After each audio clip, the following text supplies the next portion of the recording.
Why was I spared? What am I supposed to do with my life? The first season was really about finding ourselves. I'm sure he did some really embarrassing things as a little boy, huh? You mean like when he discovered himself? It was fun doing that show, and the first year was exciting and new. We did so many bizarre things on the show, and things that other shows weren't doing. With that said, I now pronounce you drunk and disorderly. You may now kiss my ass.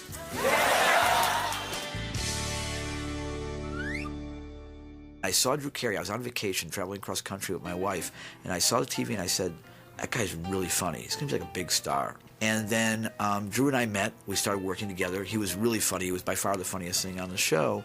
He had had a really bad experience with a pilot. And Bruce was a consultant on the show.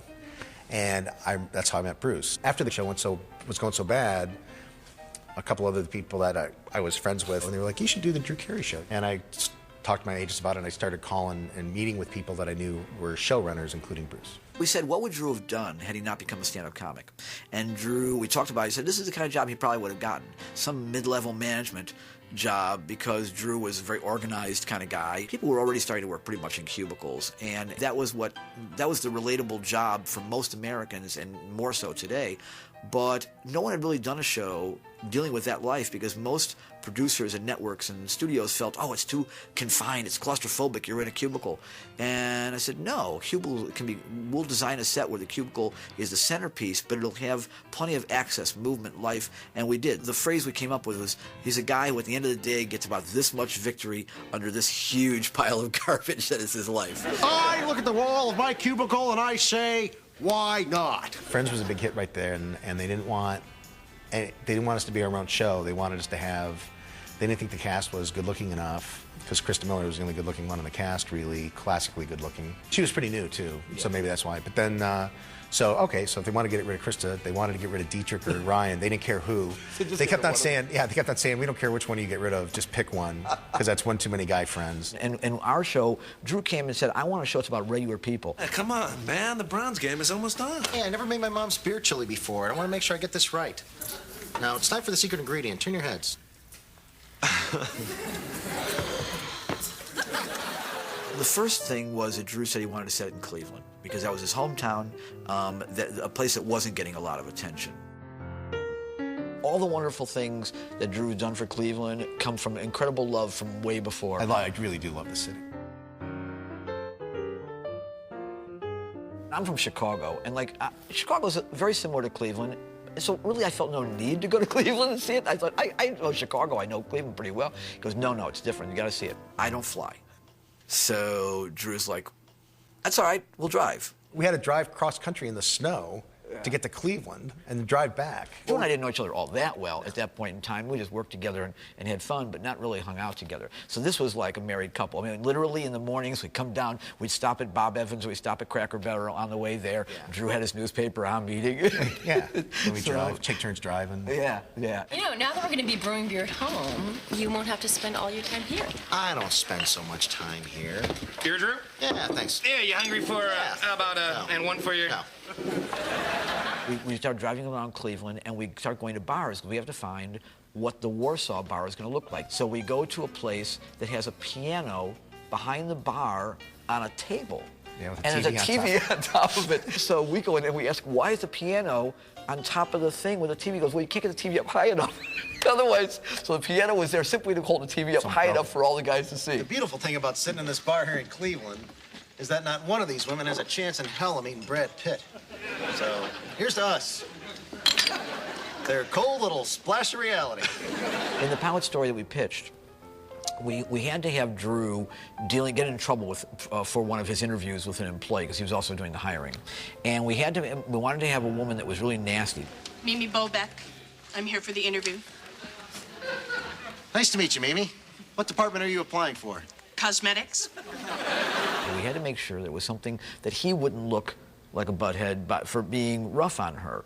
So yeah, she had to look like she had to be able to take it. Yeah, and also whatever the problem with her was something that she made a choice to do. I know what you're thinking.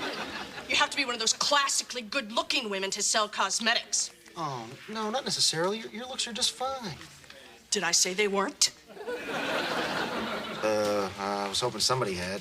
I think the reason I got cast was just a big, gigantic, cosmic accident. The character of Mimi was not meant to be a regular.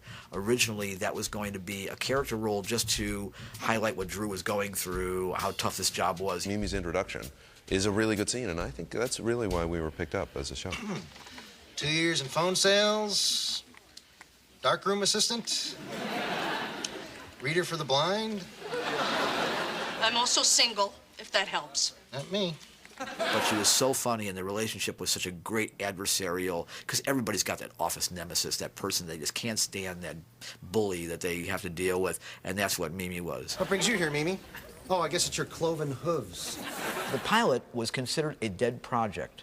What do you call everybody on this, the word on the street was, this thing ain't going nowhere, the cast is no good. When you're doing a pilot, it's very nerve-wracking, and everyone is trying to, you know, they want to be picked up. I said to Michael Lessek, the director, let's bring the cast in on the weekend when there's no pressure and just goof around and get everybody relaxed. That weekend, everybody came in, and I said to everybody, you guys make each other laugh, but you refuse to look at each other. And I asked them all to look at each other because they were like looking this way and talking lines, doing lines with that. And when they started looking at each other, they started cracking each other up. And when they started doing that, it was infectious. Shh. I saw this on the Nature Channel.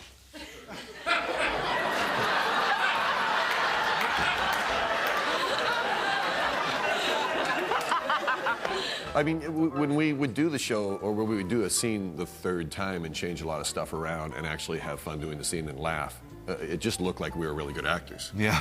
But we're actually just having fun. Bruce Helford, the producer, was always on set and really talked to the actors. He was really, really good with the actors and would really help with jokes. And even on show night, you know, if you weren't getting it, Bruce could clearly communicate how to do it, which a lot of people don't. Sometimes we would genuinely laugh at each other, like, you know, like people doing a scene together and actually finding each other amusing, and he would take those takes, and it was interesting because we were really laughing. I mean, it wasn't a character thing. We were genuinely laughing. If she dumps you, it could be really awkward. And if you dump her, there'll be nobody to comfort her because everyone will be too busy trying to catch the monkeys that are flying out of my butt.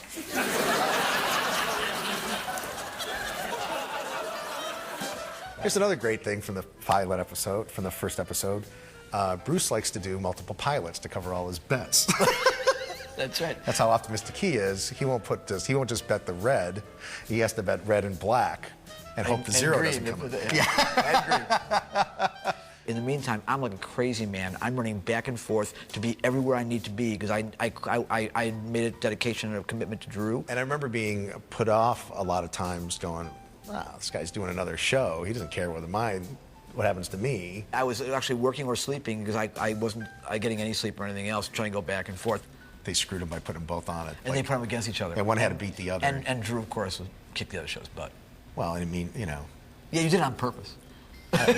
Warner Brothers recommended me to Bruce, and I came on the second episode of the show. And by the time we got to the end of the episode, and it was Drew and Kate, Kristen Miller, in the kitchen, I fell in love with him. I wasn't familiar with him before, and I took one look at him and I thought, you know, he's a person who you'd want to be his girlfriend, and he's a person who you'd want as your best friend. The curse of his life. He's always the best friend, never the lover. What? Is there somebody else? Yeah, there's Drew.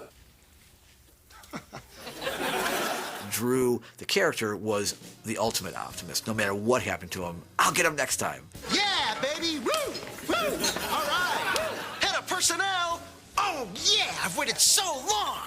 That's not what I said. I said personal assistant. I know what you said. I just wanted to feel good for two lousy, stinking souls! I think what made the show was Drew was such a nice guy that we wanted the show to work for him. So there was never any stealing focus or anything. It was all giving to Drew, you know, and he was just a nice guy. You wanted to do that. Not only to us, to the crew, and I mean, he was just a good guy. He was appealing, and he was a friend, and we had a nice relationship. I always felt that Drew and I had chemistry. He was always sweet with me.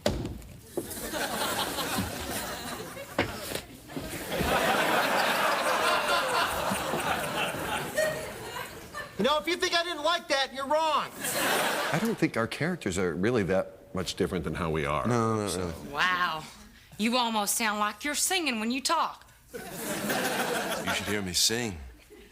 It almost sounds like I'm talking.